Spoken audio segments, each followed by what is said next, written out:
Good morning. Welcome back to another class of Origin and Evolution of Life. So it's early in the morning and I welcome you all with a very big heart for the next theory of evolution, which we'll be talking about, and which is the most important theory of evolution and the most awaited theory of the evolution, which is the most relevant theory of the evolution and the most widely accepted theory of evolution. So इतनी सारी adjectives मैंने ये theory के लिए लगा दी, right? That means somewhere down the line, the entire tale of evolution is basically explained, okay, fairly explained with this particular theory, and the theory is Darwin's theory of natural selection.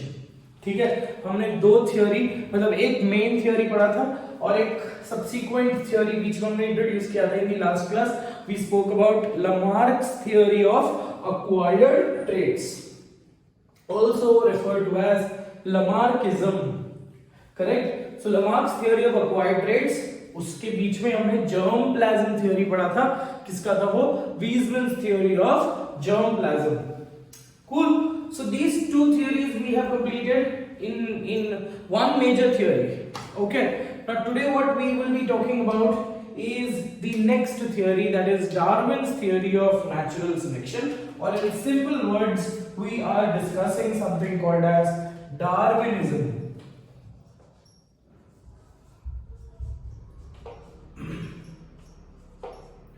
So Darwinism, or it is also referred to as Darwin's theory of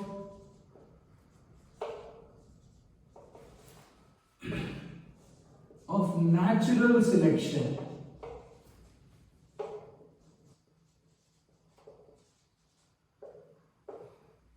Now when you hear this word natural selection, it sounds like a very fancy word कि wow, natural selection क्या होता है ये, है ना?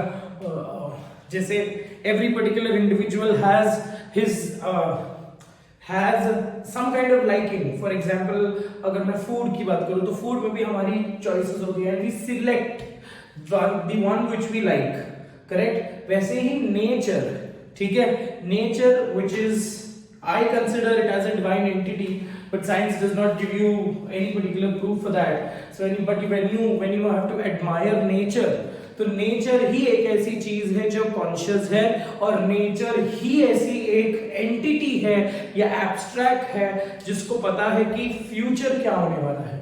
सो with respect to the future, the nature is already keeping nature has already made certain preparatory phases for us.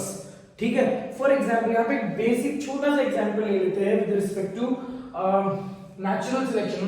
Natural selection को मैं introduce नहीं कर रहा हूँ. Natural selection here in just single sentence अगर मैं बोलूँ तो natural selection refers to a phenomena where the nature selects the most appropriate or the most strong or the most fit organism for the perpetuation and maintenance of environment. ठीक है, मतलब जो कमजोर organism है उनको सिलेक्ट कर कर फायदा नहीं है. The nature is absolutely thinking of nature is very crude. ठीक है, इस ऑर्गेनिज्म से आगे हमारा फूड चेन, फूड वेब सही ढंग से चलेगा तो इसको सपोर्ट करो. इस ऑर्गेनिज्म में भी जो स्ट्रॉन्ग ऑर्गेनिज्म है उसको सपोर्ट करो.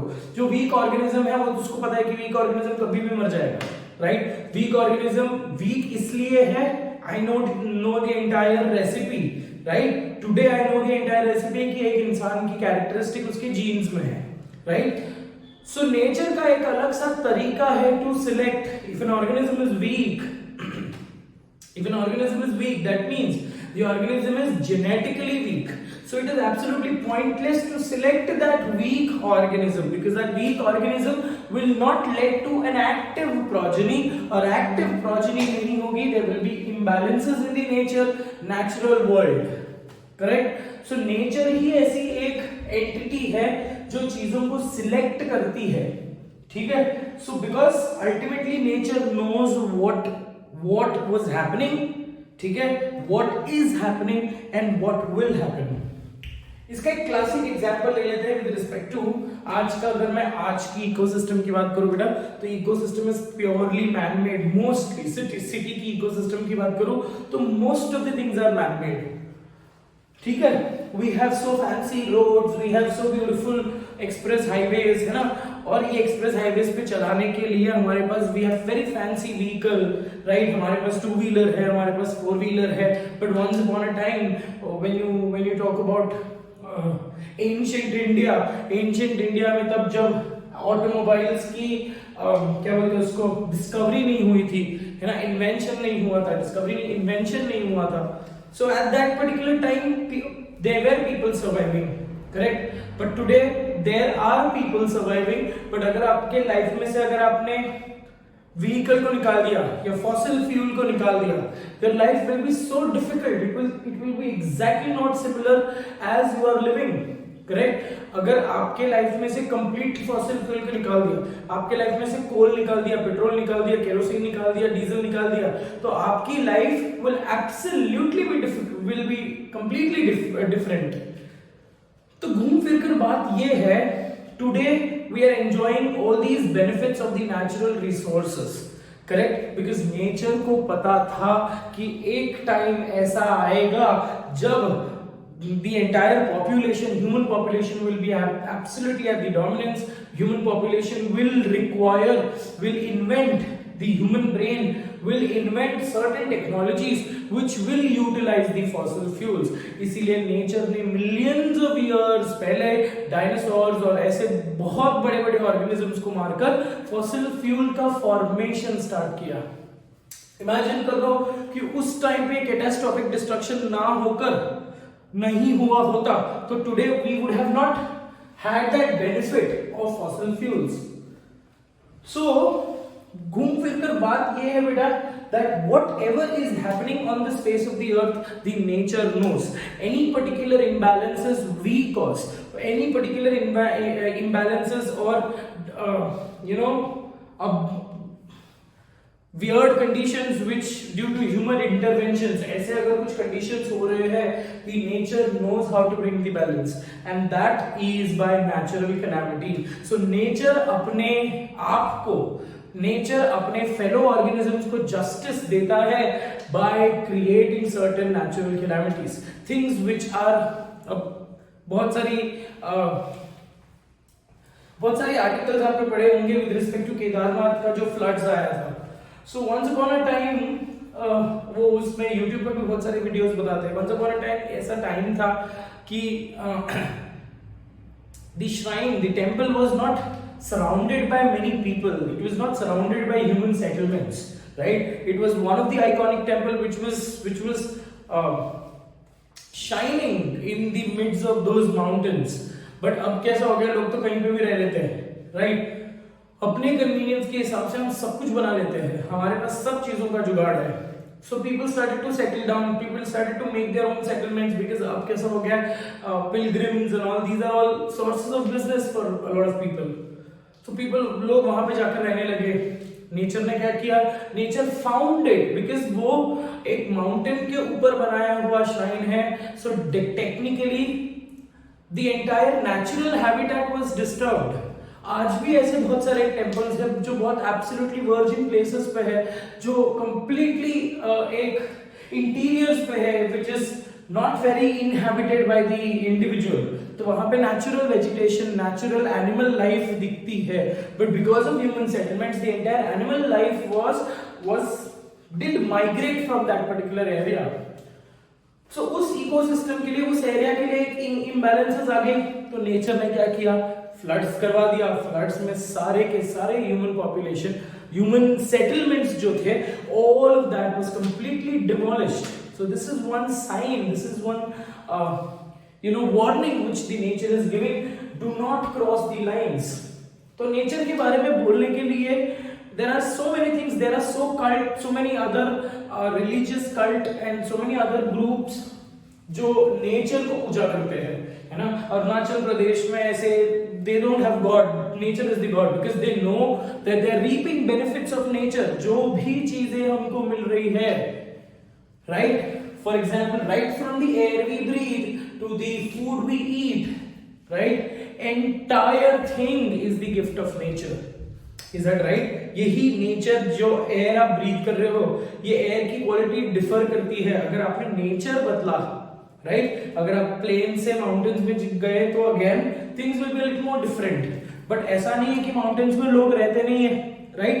Because nature has selected strong individuals who can survive, who can adapt themselves in those compromised condition. Compromised condition का मतलब क्या है? वहां पे लोग ऑक्सीजन होगा, है ना, एक्सट्रीम टेम्परेचर होंगे, तो ये सब कंडीशन को जो सर्वाइव कर जाता है सिर्फ वो इंसान वहां पे रह सकता है. कॉमन सेंस है ना बेटा. अगर मैं कहीं पे और जाकर सेटल हो जाता हूँ, है ना, तो कोई एक ऐसा जगह है जहां पे बार बार अगर मैं बीमार पड़ रहा हूँ, I will absolutely not work there. क्यों? बिकॉज आई नो कि वहां की वेदर मेरे को सूट नहीं कर रही, unnecessary I will fall ill. So technically I am not fit to survive in that particular area. Is that right? So yeah, this is a game which nature plays, right? So nature के बारे में बोलना, absolutely admire करना, appreciate करना, there are countless words, correct? So according to Darwin, nature is the god.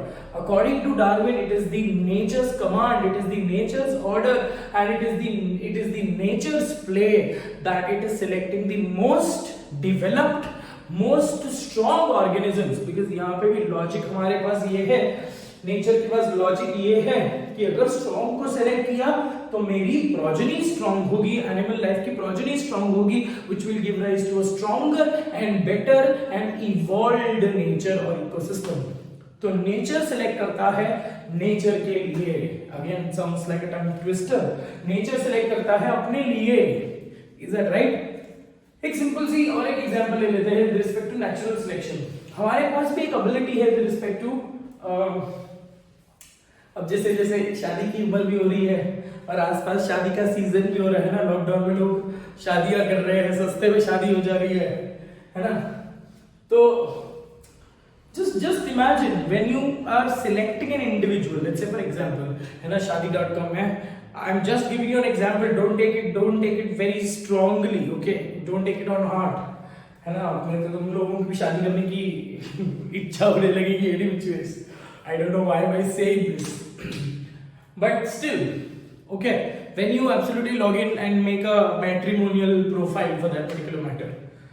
So, अब जब आप कोई लड़की का फोटो स्क्रीन कर रहे हो, लड़के का फोटो स्क्रीन कर रहे हो, so what is your first impression? The first impression which you see is the photograph, right? तो घूम फिर कर हम क्या क्या चेक करते हैं, हम हमारी क्राइटेरिया क्या होती है? First thing, she or she should be beautiful. Second thing, height देखते हैं, ठीक है. फिर हम क्या देखते हैं? क्वालिफिकेशन देखते हैं, ठीक है.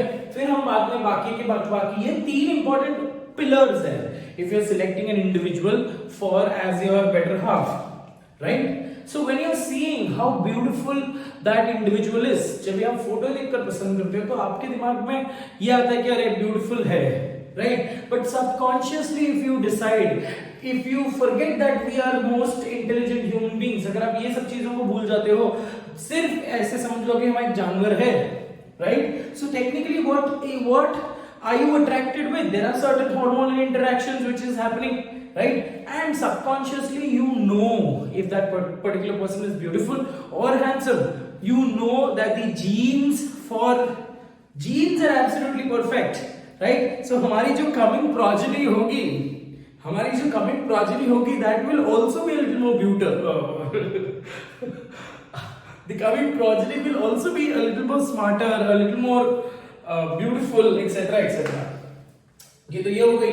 हाइट चेक करते हो तो what are we back checking? Basically we are checking the hormonal levels in that particular point, right?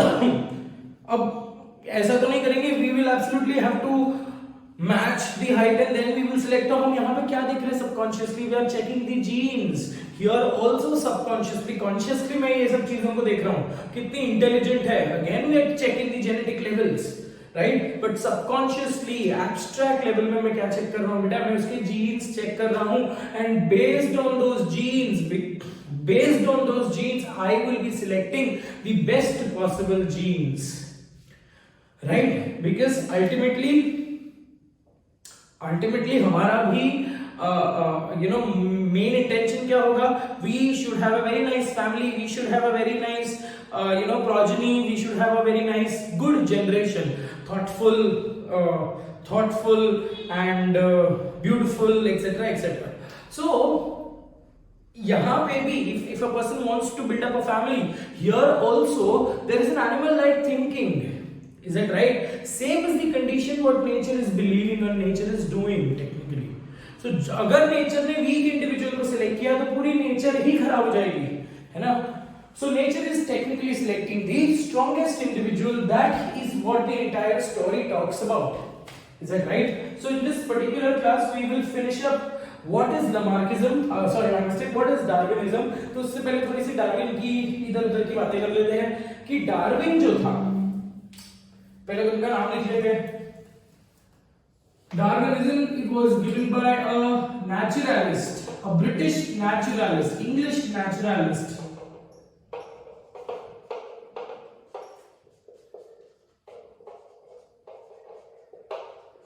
English naturalist, and his name is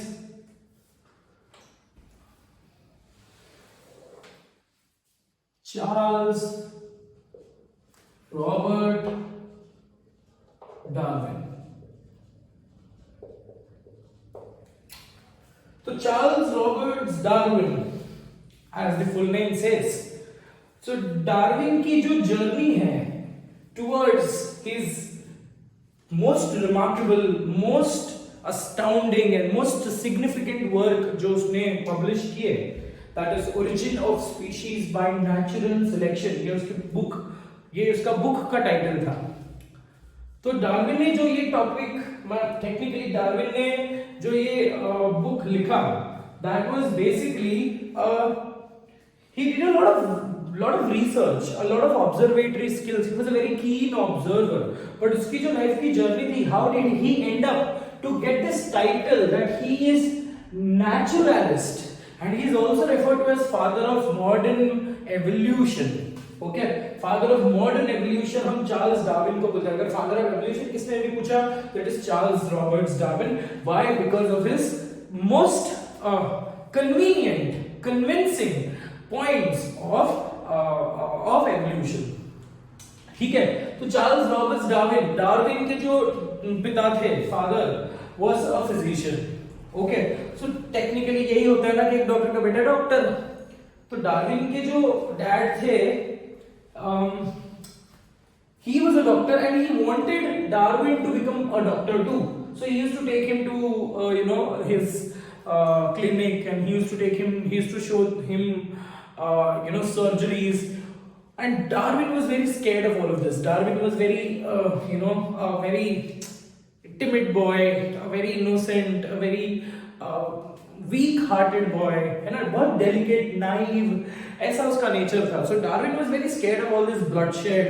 तब के जमाने में तो एनेस्थीसिया भी नहीं था, है ना, तो सिर्फ अल्कोहल, एंड तो अल्कोहल से कंप्लीट पेन तो नहीं जाएगी, है ना.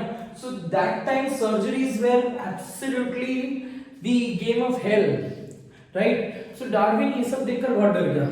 So Darwin was like, I am not gonna do this. I really don't know. I don't want to become a doctor. I am not able to see this bloodshed and all of this. तो अभी वो होता ना कि उसके dad सोच रहे थे कि भी क्या करना है, इसको क्या करना. तो बेटा तू कुछ नहीं करेगा तो एक काम कर, दूसरे बिजनेस में चले जा. You go to some church, you join some church and become a monk. It is, please don't pronounce it as monk. It is written as monk, but it is pronounced as monk. Okay. तो यही था कि Darwin का ये था, Darwin के dad का ये था कि अगर चलो तो अगर डॉक्टर नहीं बन रहा तो कल जाकर खाना तो पड़ेगा ना भाई, पैसे तो कमाने पड़ेंगे, तो at least do one thing, get into some religious practices. कुछ धर्म कर्म का काम करो, धर्म कर्म के काम करोगे तो ऑटोमेटिकली पैसे आ जाएंगे. Nice logic. सो उसको उसने भेज दिया इसमें, किधर, चर्च में, to become a clergy. Okay, same story इसकी भी थी, इसकी अपने मेंडल की. बट मेंडल के लिए घर पे डॉक्टर नहीं थे. Mendel was from a farmers family. He was a farmer technically. Okay, but Darwin के पास ये ऑप्शन था. Darwin was born in a family which had silver spoons, right? So Darwin came from a rich family. Okay, and तो उसके dad को लगा कि अरे doctor नहीं बनेगा, ये तो वर्थलेस है, इसको डाल देते हैं, ये उसके लायक है, इसको क्लर्जी बना देते हैं. So there he went to England and he was doing his work. He was working in not working, but then he was giving his service in a church. And later तो वहां पे जब British era था, British राज था, तो British लोग जो है they used to send these survey ships. ठीक है, ऐसे बड़े बड़े शिप्स आपने देखे ही होंगे, टाइटैनिक जैसा. टाइटैनिक वाज अ कमर्शियल, वहां पे तो लोग रहते थे. तो ऐसे ब्रिटिश लोगों का ये काम था सर्वे शिप बनाना. ठीक है, तो सर्वे शिप इसलिए होता है बेटा to find out certain new island है, बिकॉज अगर आइलैंड है तो island it's a treasure house of all these natural resources. आपको वेजिटेशन बोलो, एनिमल लाइफ बोलो, एक्सेट्रा एक्सेट्रा, राइट. और आप ह्यूमन सेटलमेंट्स वहां पे बना सकते हो. तो ये लोग जो है ना, ये जेल बनाने के लिए या फिर प्रिजनर्स को एक स्पेसिफिक अलग जगह से अपने कंट्री से दूर भेजने के लिए, so they were always in search of certain land masses, right. तो इनकी सर्वे शिप निकलती थी और इनकी survey ship used to travel across the globe and try to find out certain new and naive and virgin islands. ठीक है, for human settlements, so that वो यहाँ पे उनको पता चले और वहां पे जाकर वो अपना colonization करे. Okay, so Darwin also was sent on a survey ship, and the name of this survey ship was, he was sent on a voyage in the HMS Beagle.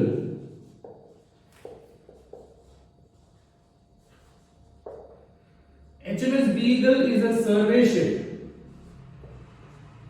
ऐसे एक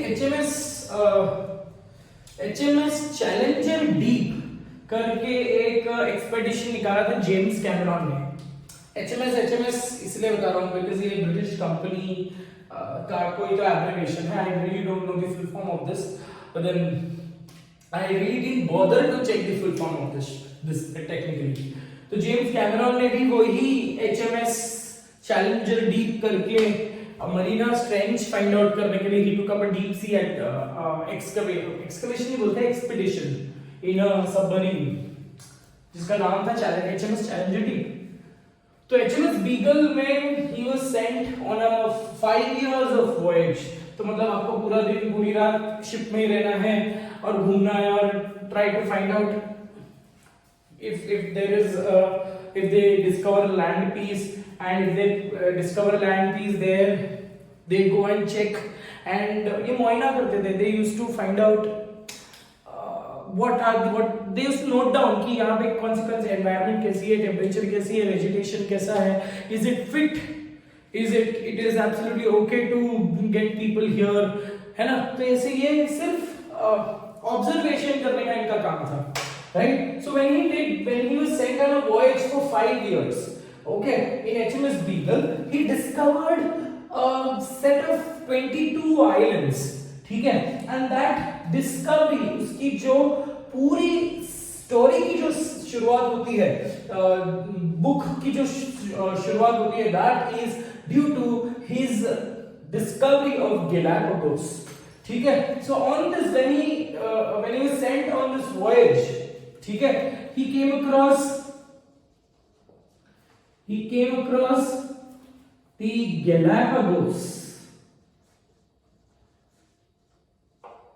Galapagos Islands.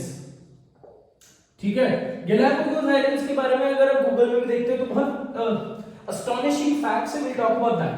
So Galapagos Island is a group of 22 islands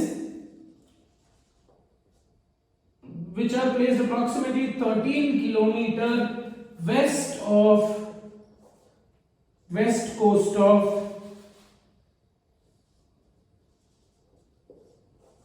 Ecuador. Ecuador is in South America.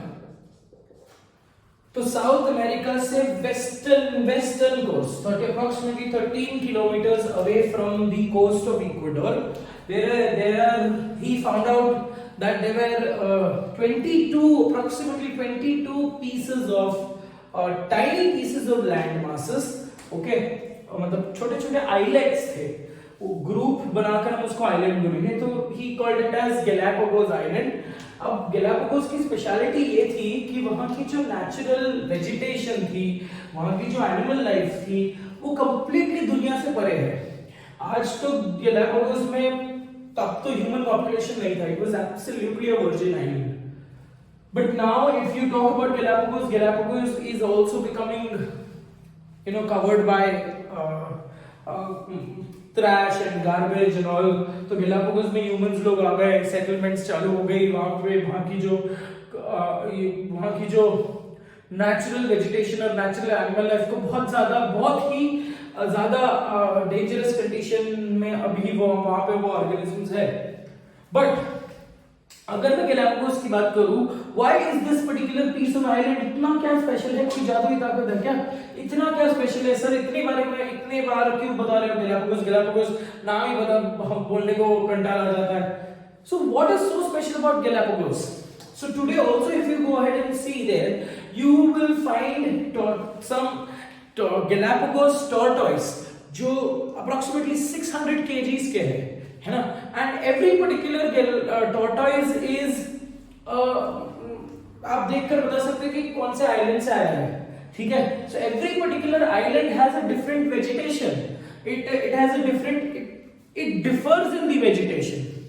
Okay, कुछ islands में fruits बहुत ज्यादा है, कुछ island में ऐसे नट्स के ट्रीज बहुत ज्यादा है, कुछ आइलैंड में ट्रीज ही नहीं है, सिर्फ श्रब्स है, कुछ आइलैंड्स में ग्रासेस है, लेट्स से फॉर एग्जांपल, है ना. कुछ आइलैंड्स में छोटे छोटे ऐसे माउंटेन्स जैसे बनाए हैं. So every particular island piece is all together different ecosystem भी बोल सकते हो, separated by the water. Okay, तो वहां पे आज भी ऐसे मतलब गैलापागोस तो वार्म वाटर्स में आता है ना, it is towards the equator. तो गैलापागोस में ऐसे पेंगुइन्स है जो वार्म वाटर में स्विम कर सकते हैं. सो आज गैलापागोस के पेंगुइन्स की अगर मैं बात करूं, all the penguins in the world are concentrated in Antarctica. ठीक है, और एंटार्क्टिका को छोड़ के आप आर्टिक सर्कल में जाओगे तो आपको पेंगुइन्स शायद मिल जाएंगे, but Antarctica is the hub of penguins. बाकी कहीं पे भी जो आपको पेंगुइन्स दिख रहे हैं, they are all being trapped and they are being escorted to different countries there. Okay, Dubai में भी पेंगुइन्स है, बट गैलापागोस में एक ऐसी स्पेशलिटी, ऐसी स्पीशीज ऑफ पेंगुइन है जो वार्म वाटर में भी स्विम कर सकता है. This is again a hallmark, right. ऐसा क्या हो गया कि नेचर, बिकॉज पेंगुइन्स है ना, penguins are also a very easy, क्या होता है, क्यूट से ऑर्गेनिज्म है, and they are also very easy target, they are easy prey, है ना. और बहुत हैवी मस्कुलेचर होता है, तो इंसान तो हमेशा भी खाने का ही सोचता है, जानवर भी खाने का ही सोचता है at this particular moment, right. तो गैलापागोस के आज के जो पेंगुइन्स है, उनके जो कॉमन एंसेस्टर होंगे, they are all those penguins living in the frozen area, right. तो ऐसा क्या अडैप्टेशन उनको आ गया कि they started to swimming warm waters, right. Apart from this, there were also certain iguana reptiles जो पानी के अंदर डाइव करके, स्विम करके दूसरे आइलैंड में जा रहे थे, right. So he found the animal life so different. It was just like a different planet altogether, right. तो बहुत ज्यादा खुश हो गया वो कि अरे वाह, बहुत अच्छी जगह पे आए हैं. So he stayed there for 5 years and he all he used to do is, उसका पूरा दिन ही इसमें जाता था कि हर एक आइलैंड में जाओ, हर छोटे, it takes lot of patience and presence of mind and also lot of guts कि नेचर में घूमो and keep a diary, pen and paper, और हर चीज को नोट डाउन करो, try to collect certain specimens. Okay, तो ये सब चीज वो HMS बीगल में जब उनकी सर्वेशिप जहां पे वहां पे एंकर हुई थी, तो he used to take up a very nice observation of these islands. Okay, तो एक चीज उसके ध्यान में आया, one particular thing. ओके, एक चीज जो he is well known for, is Darwin's finches. उसने ये देखा कि every particular island has a different set of birds, different set of population of birds. अब बर्ड्स के लिए water is not a barrier, है ना, बर्ड्स के लिए water is technically not a barrier. अगर आप बाकी एनिमल्स को बोलो, टाइगर्स को बोलो, लायन को बोलो, तो water is a barrier, they can not travel from one island to another. But even if the islands are pretty closer, they might swim a shorter distance, but if they are very far away from each other, it is technically not possible to swim such a far distance, right? So for birds water is not a challenge, ठीक है? So what was his observation in this particular context, that every island has had a different kind of bird population, है ना? अब bird तो एक island से दूसरे island में जा सकते थे, बट ऐसा क्या हो गया कि one type of bird got concentrated in one particular island. मतलब ये तो हो गया कि ये हमारा अड्डा है, ये दूसरे बर्ड्स का अड्डा है ना, और ये तीसरे बर्ड्स का अड्डा है। So every particular island had a specific choice of birds, had a specific choice of bird population, ठीक है। And when he tried to even more observe and try to relate कि ऐसा क्यों है ना, बर्ड्स को तो बैरियर होना ही नहीं चाहिए, बर्ड्स को तो पूरा 22 pieces of islands are also just similar. तो इसका जब उसने रिलेशन निकाला, he started to observe the natural vegetation there. So natural vegetation को जब उसने ऑब्जर्व किया, ये पूरी स्टोरी है ऐसे ही, नेचुरल वेजिटेशन को जब उसने ऑब्जर्व किया, सो ही स्टार्टेड टू रिलेट कि अरे यहाँ पे इस आइलैंड में फ्रूट्स ज्यादा है, तो शायद इस आइलैंड में फ्रूट्स ज्यादा, ट्रीज ज्यादा है, फ्रूट ज्यादा है, तो शायद यहाँ पे fruit, because of the ample amount of food sources, abundance of food sources, इसीलिए यहाँ पे फ्रूगीवोरस बर्ड्स है। You understand? फ्रूगीवोरस बर्ड्स का बीक ऐसा होता है, so that they can easily scoop out. आपने पैरेट का बीक देखा है ना, पैरेट का beak, so it is just to scoop out, ice cream का स्कूप करने के लिए, सो लार्ज फ्रूट्स को ऐसे खाने के लिए, है ना। सो कुछ इसमें लेट्स से फॉर एग्जांपल कुछ आइलैंड्स में छोटे छोटे ग्राउंड सीड्स दिखे उसको, सो उनकी जो बीक थी कंपैरेटिवली ऐसे ट्रायंगुलर शेप की बीक थी, कुछ ऑर्गेनिजम्स की बीक लंबी थी, कुछ बर्ड्स की बीक लंबी थी, कुछ बर्ड्स की बीक एकदम ही छोटी थी, और कुछ बर्ड्स की बीक स्लेंडर, एब्सोल्युटली बर्ड्स ही छोटे, but beak were comparatively just like a straw. So what he observed, that depending on the food sources, the beak shape of the birds are different, है ना। तो जहां पे fruits ज्यादा है वहां पे ऐसे बीक वाले ऑर्गेनिज्म होंगे, जहां पे फ्लावर्स ज्यादा है, जहां पे नेक्टर की क्वालिटी बहुत ज्यादा होगी, अमाउंट बहुत ज्यादा होगा, वहां पे ऐसे टाइप के बीक्स चाहिए। अगर हमिंग बर्ड देखोगे, सन बर्ड देखोगे, तो उनकी beaks are comparatively long, just like a straw, so that they can easily suck up the nectar. Okay, कुछ ऑर्गेनिजम्स हैं जो ग्राउंड से चीजें उठाती है ना, छोटे छोटे सीड्स हो या छोटे छोटे इंसेक्ट्स हो, कीड़े मकोड़े उठाने के लिए। तो ऐसे अगर आपने मुर्गी का देखा है ना, तो मुर्गी का बीक ऐसा दिखता है। तो टेक्निकली उस फूड सोर्सेस के लिए कुछ ऑर्गेनिजम्स का बीक ऐसा था, नट क्रैकर जिसको हम बोलते हैं, नट क्रैकर, ठीक है। जैसे आपने देखा रहेगा चिपमंक्स, है ना, चिपमंक्स का वो जो कौन सा नट, अखरोट होता है शायद, आई really don't no. So nuts को ब्रेक करने के लिए दे रिक्वायर्स ऐसे पकड़ जैसा एक बीक का रिक्वायरमेंट था।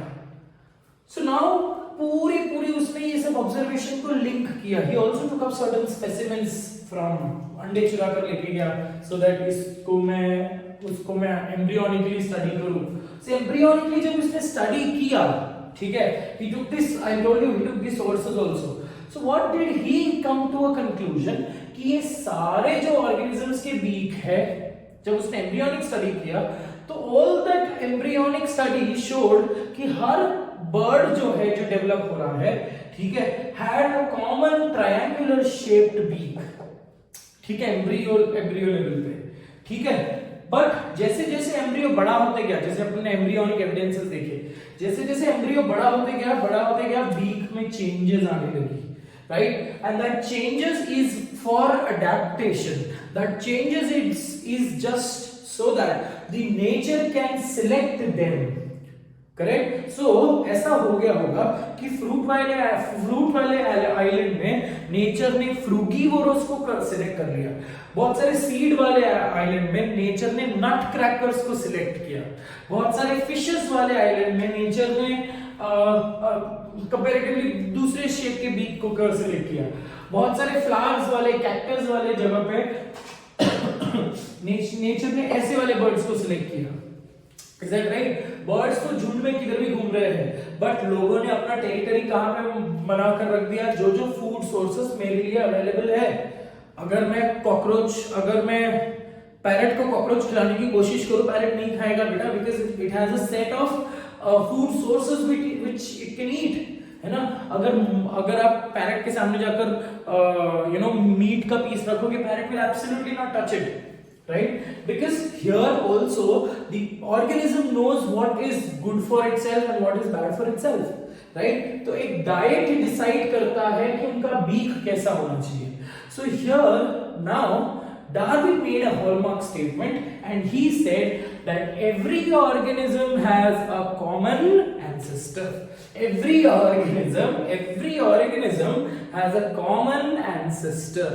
Right? So as a common ancestor, okay, when a common ancestor का population grow होते जाएगा, perpetuate होते जाएगा, आगे बढ़ते जाएगा, there will be modification and that modification will make it a different species.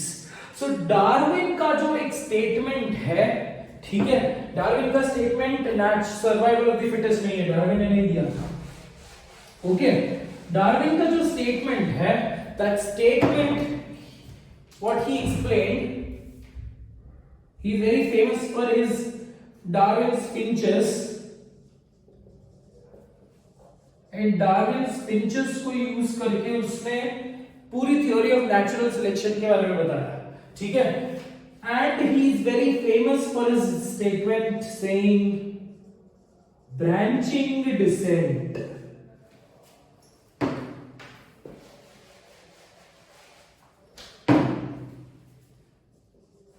He supported this particular statement, that is modifications with branching descent. Modifications with branching descent. Is that right? अब उसने वही बोला, इसका मतलब क्या है? Branching descent. Branching descent जैसे एक ऑर्गेनिज्म मॉडिफाई होता है, एक कॉमन एंसेस्टर अपने नेक्स्ट जनरेशन में थोड़ा सा डिफरेंस शो करेगा, प्रोजेनीज में डिफरेंस आएगी. ठीक है, so that modification makes it a different species. So घूम फिर कर उसने ये रिलेशन बताया कि जो भी डिफरेंट टाइप के फिंचेस है, finches are small sparrow like organisms. So जो भी डिफरेंट टाइप के फिंचेस है, जिनको आज हम अलग अलग नाम से बुलाते हैं because of their different diet and because of the beak shape, right? So all these different finches have evolved from a common ancestor, and that common ancestor is plain simple ground finch. ठीक है, जो जमीन से खाना उठाती थी. ठीक है, the simplest of the beak. Is that right? तो उसका बोलने का मतलब ही ये था कि every particular bird, every particular finch has a common ancestor, and that common ancestor somewhere down the line resembled a ground finch. ठीक है, तो इतना ही नहीं, उसका he also worked on different kind of breeds of dogs. उसने लोगों को explain करने के लिए dogs का भी अलग अलग breeds का भी example दिया, but that example is not there for our syllabus, so I will have to restrict myself and not explain you artificial selection there. ठीक है, बाद में जब हम लोग नेचुरल सिलेक्शन बात करेंगे तभी हम लोग बोलेंगे कि आर्टिफिशियल सिलेक्शन क्या है. ओके, तो आज हम लोगों को डार्विन की जो स्टोरी है उसके 5 पिलर पॉइंट्स के बारे में बात करना है. लमार्क में 4 पिलर पॉइंट्स थे. ठीक है, 4 salient features. Here we have an extra one, and that extra one is just very simple. So 5 hallmark steps. Is that very clear? तो इतना हमको इंट्रोडक्शन याद करना है. और एक चीज बहुत इंपॉर्टेंट है, दैट इज डार्विन का बुक. है ना। डार्विन का बुक का नाम क्या है? Origin of species by natural selection. So entire जो अपन 4-5 पॉइंट्स पढ़ रहे हैं ना, तो ये 5 पॉइंट्स को उसने चैप्टर्स में लिखे बेटा, ठीक है। हम तो सिर्फ 5 पॉइंट में डार्विनिज्म को पूरा एक 1.5-2 घंटे में खत्म कर रहे हैं, राइट। बट ये जो 5 पॉइंट्स है, they are different chapters of this book, right. They are extensively, because उसने बहुत सारे अलग एग्जांपल लेकर एक्सप्लेन किया था हम लोगों को, और उसका रिसर्च वर्क उसने एक्सप्लेन किया है इन that particular book. So is very famous for his book that is origin of species. तो उसका बुक जो है, that book is Origin of Species by Natural Selection। लोगों को नेचुरल सिलेक्शन थोड़ा ज्यादा कन्विंसिंग लगा। लमार्क के एक्वायर्ड ट्रेट्स वाले थियोरीज है, लोगों को नेचुरल सिलेक्शन था थोड़ा ज्यादा कन्विंसिंग लगा। ओके, एंड और कुछ बुक्स है जो he was inspired by a few books, that is a book on population, Principles of Geology एक बुक था by Charles Lyell, and Principles of Population एक बुक था। तो Principles of Geology and Principles of Population, okay, it was inspired by Principles of Population by Malthus Sheldon, Principles of Population, where he tried to understand, because evolution के terms में बात कर रहा था ना, तो term of evolution जिसको जानना था। So Principles of Population by Malthus Sheldon,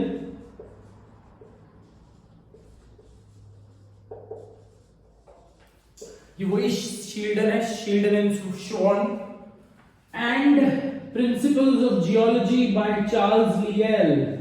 Charles लियल वही इंसान है जिसने फॉसिल का डेफिनेशन दिया था बेटा। So principles of geology by Charles लियल।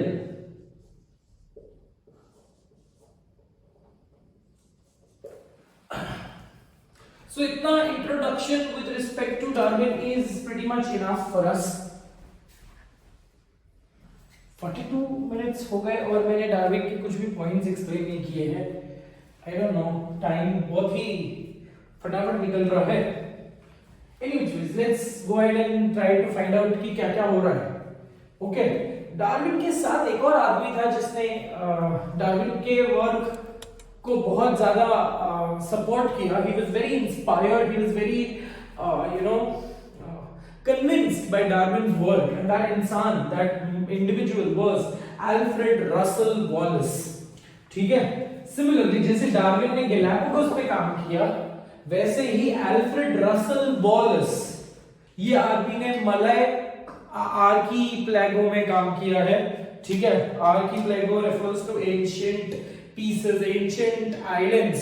Malay archipelago is in the regions of south east Asia, जो आज का Bali, Java, Sumatra, Singapore, Indonesia, तो तब के islands which were comparatively tiny pieces of islands, आज तो लोगों ने वहां पे भीड़ भाड़ मचा रखी है इन चीज, ठीक है। तो वो भी लिख लेते हैं एक इंपॉर्टेंट इंडिविजुअल, थोड़ा सा और इसके ही सपोर्टर के बारे में बात करते हैं। It was the principle of natural selection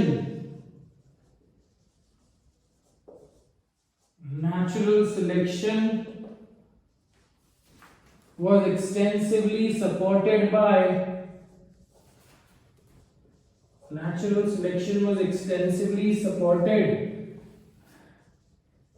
by Alfred Russel Wallace, okay. ये इंपॉर्टेंट है, जो भी बोर्ड पे लिख रहा हूं सब इंपॉर्टेंट है, ठीक है बेटा, ठीक है। Alfred Russel Wallace is known for his work and observation of Malay archipelago,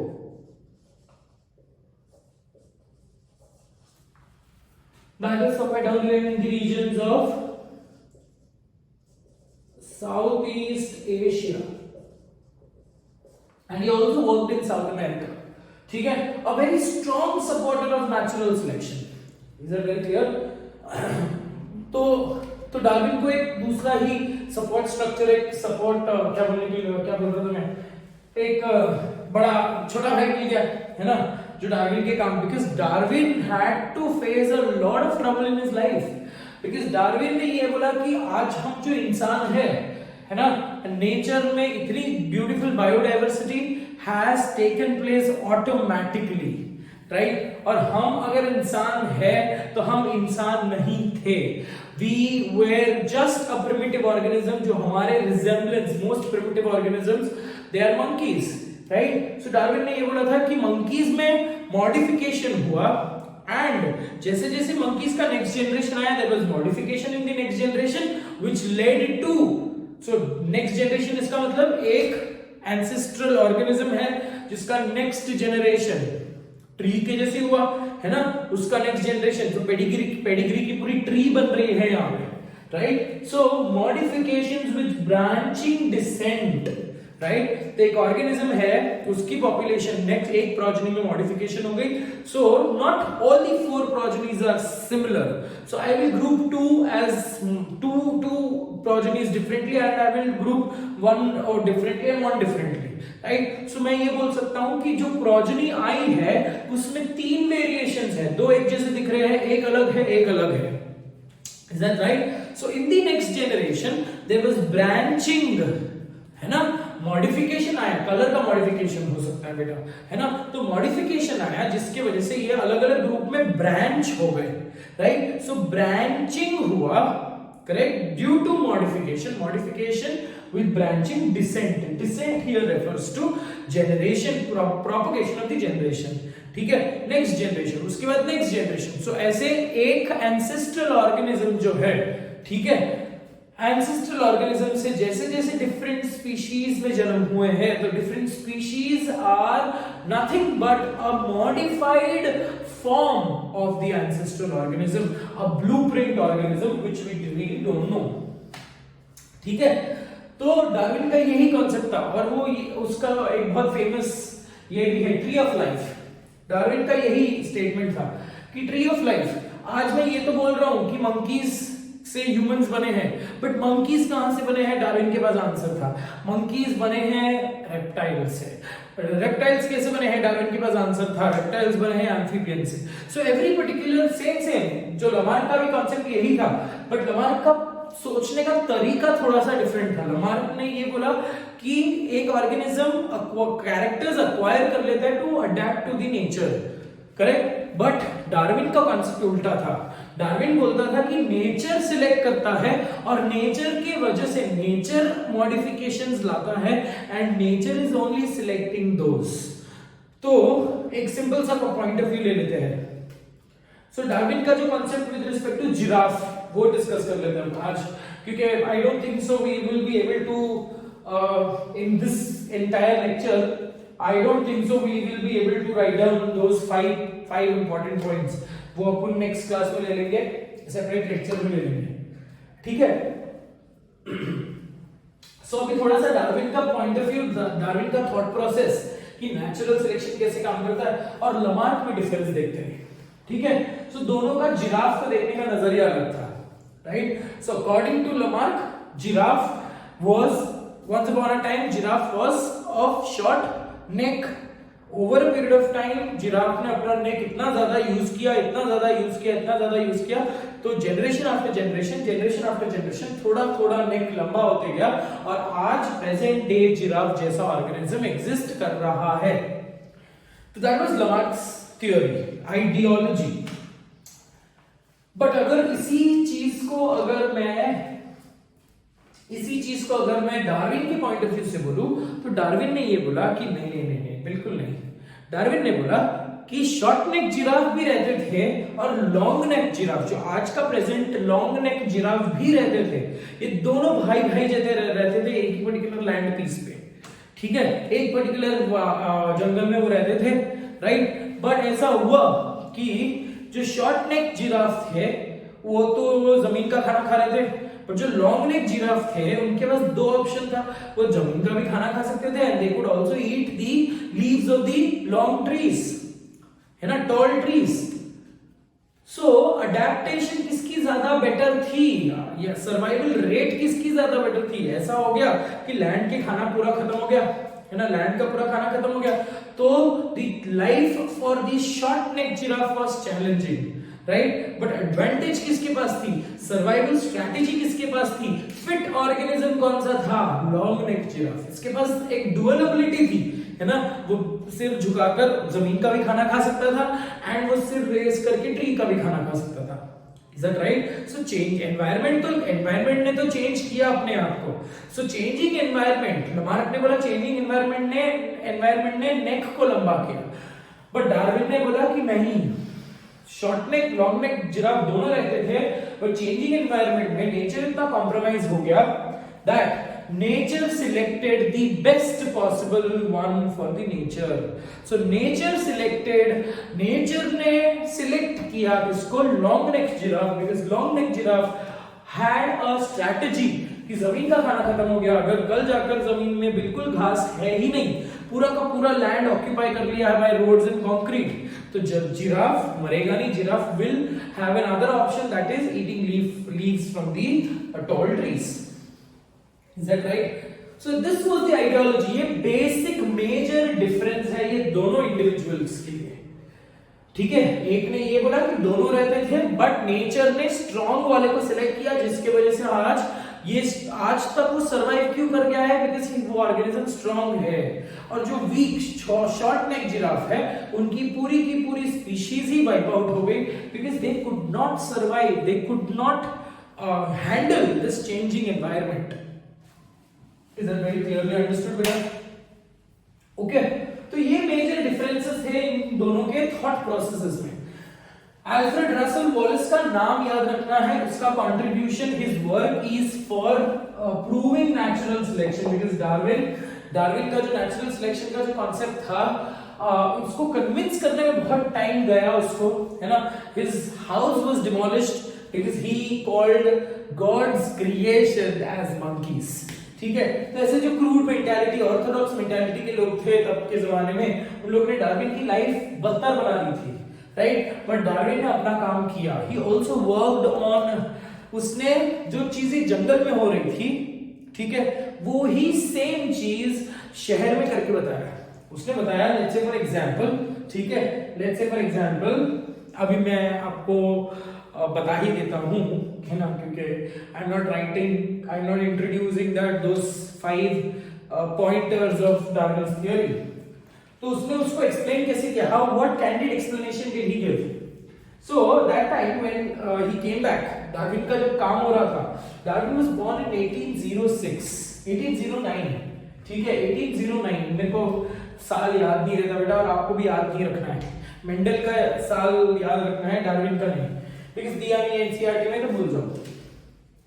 okay, तो मेंडल और डार्विन दोनों साथ में काम कर रहे थे, और ये डार्विन का काम इतना ज्यादा लाइमलाइट लेके गया, Darwin was from England, so Darwin का काम इतना ज्यादा लाइमलाइट लेके गया कि उधर मेंडल को किसने देखा ही नहीं, और बेचारा मेंडल मर गया किडनी डिजीज से। तो अब स्टोरी ऐसी है बेटा कि उसने लोगों को कन्विंस कैसे किया, let's say for example, so that time, in those time, these British and European people were obsessed with dogs, ठीक है। आज भी अगर आप अलग-अलग breeds of dogs देखोगे, dog is a canis, है ना, dog is a simple one particular species, एक ही species है, but dogs में अलग-अलग breeds है जो species की next level है, राइट।